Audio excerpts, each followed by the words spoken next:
Hi there. In this video, we're going to talk about completing the assignments while you are also completing your classroom observation hours. So you can see on my screen, I'm within an example of the Blackboard site for our course, Introduction to Education and Teaching. At the left, I'm going to go ahead and click on Assignments. Under Assignments, the work of the course is divided up by week. And for some of them, they really do correspond to the week of the semester. So the first week of the semester, you should complete the week 1 homework, all of the orientation stuff. For week 2 of the semester, go ahead and complete all of the assignments in there. After that, you don't really have to worry about the week of the semester. Think of it instead as the topic. And what you're going to do is you're going to complete one topic every time you visit your classroom. That is, every time you conduct classroom observation hours. So let's take a look at week 3 as an example. So I'm going to go ahead and click on week 3. So again, whenever you start your observation hours, this is just going to be the first topic. Don't worry about whether it's week 3 of the semester. Just whenever you start your observation hours, this is going to be the first topic that you cover as you observe.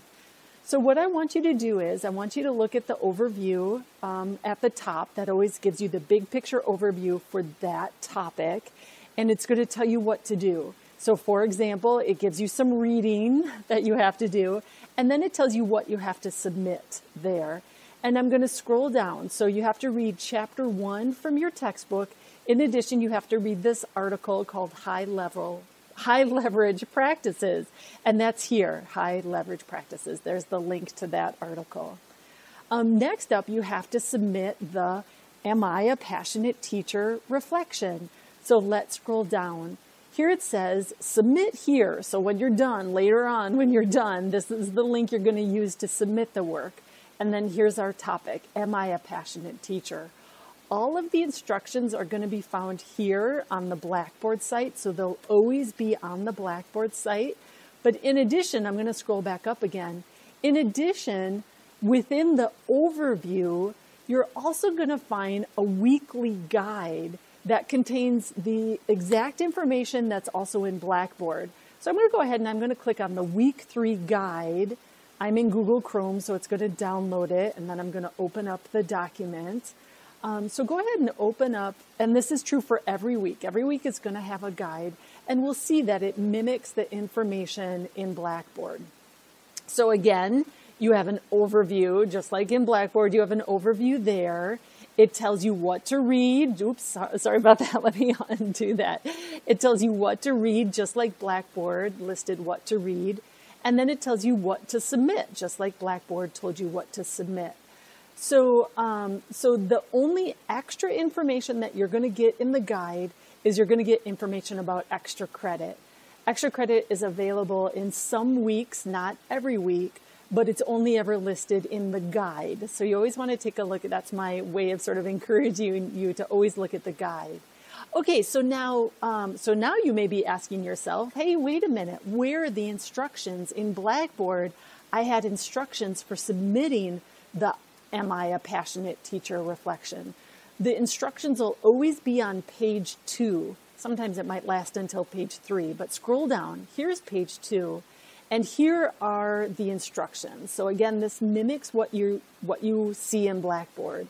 So it gives you information about this week's topic.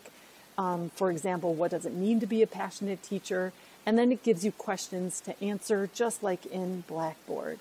You can either type your answers here in the Word document and then submit this document, or you can type in a brand new document.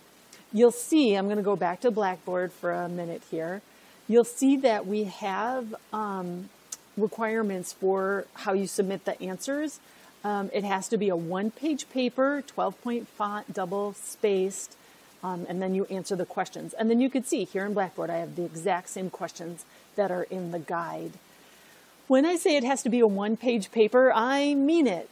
It's not a free thought. It's answers to the questions, and you have to be concise, and you really have to show me that you're learning from your textbook, from what you've read in the textbook, to any additional readings that I'm giving you.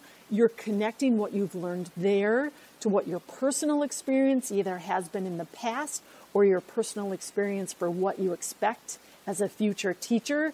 And you also have to connect it to what you're observing in the classroom. So those three things, every time you submit, and you'll submit one of these for every topic, you're going to connect those things. What you're learning from the readings, what your personal experience either has been or your goals for the future, and then what you're observing in the classroom.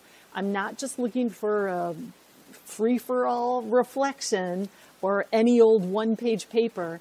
I need to see that you're making those connections and that this is a meaningful learning experience. Okay, there's one more thing we have to talk about, and that's submitting your verification of hours. In other videos, we talk about completing the classroom observation hours and how you submit those hours. This link is it's the same link that I showed in those videos. It's that link to submit the picture of you in the classroom that confirms your observation hours for that time, for that session. As always, if you have any questions, make sure that you're emailing, you're communicating with your college instructor. That open line of communication is what's going to ensure your success in the course. Good luck.